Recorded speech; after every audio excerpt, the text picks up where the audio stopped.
Hello, everyone, and welcome back to Through the Dragon Glass. We are on Chapter 11 of The Secrets of the Federal Reserve. It's Lord Montagu Norman.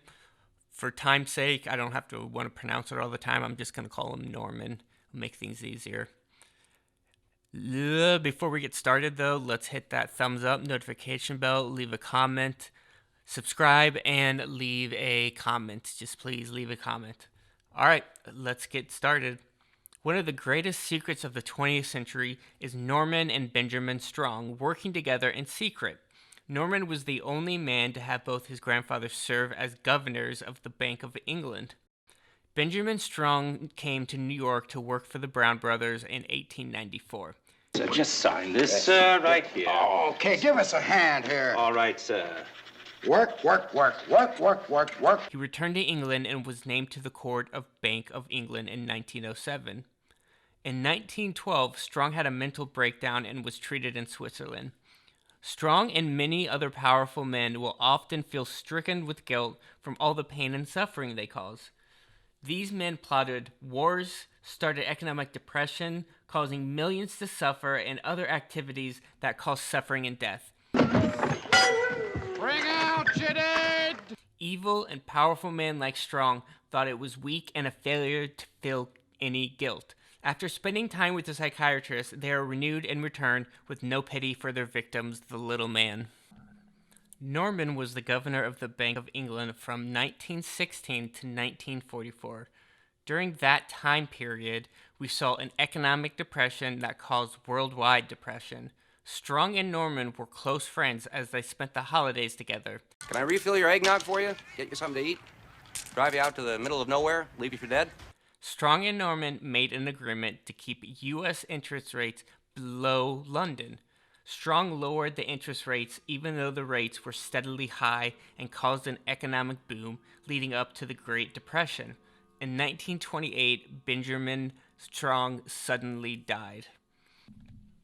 Before Strong's death, he attended a conference held by the three great central banks called the world's most exclusive club.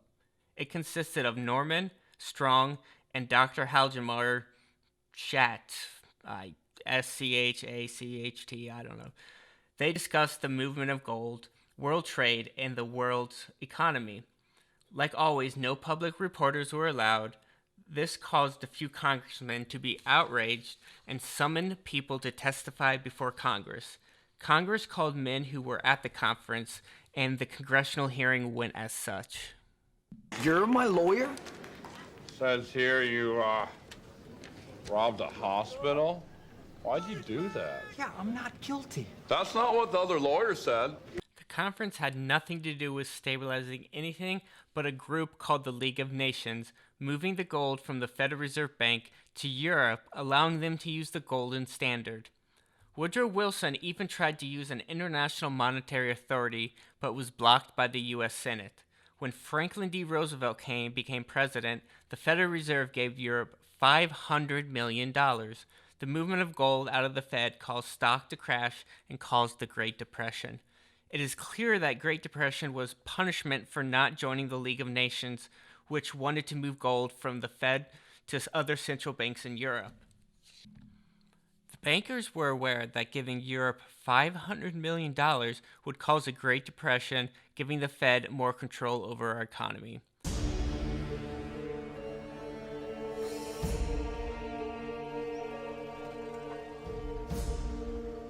The purpose for these House hearings were to decide if the Strong Bill should pass.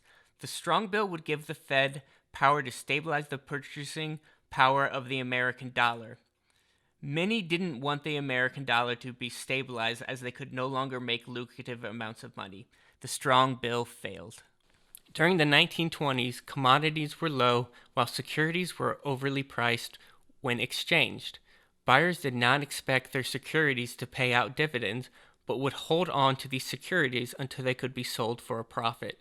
By 1927, people had put their life savings into these overpriced securities with the aid of Calvin Coolidge, who was a shill for the stock market, recommending the American people buy securities. This showed the true power of the Federal Reserve, as they could get the most powerful men in the world to lie about the high price on loans and the conditions of the stock market. Instead of promoting financial stability, which Woodrow Wilson promised, the Federal Reserve promoted instability. The Federal Reserve System is against any bill that proposes a stable price level. The Federal Reserve is completely responsible for stock market inflation. Since the United States passed the Federal Reserve Act, we have had a financial and agricultural depression, wars, and an extensive period of bank failures.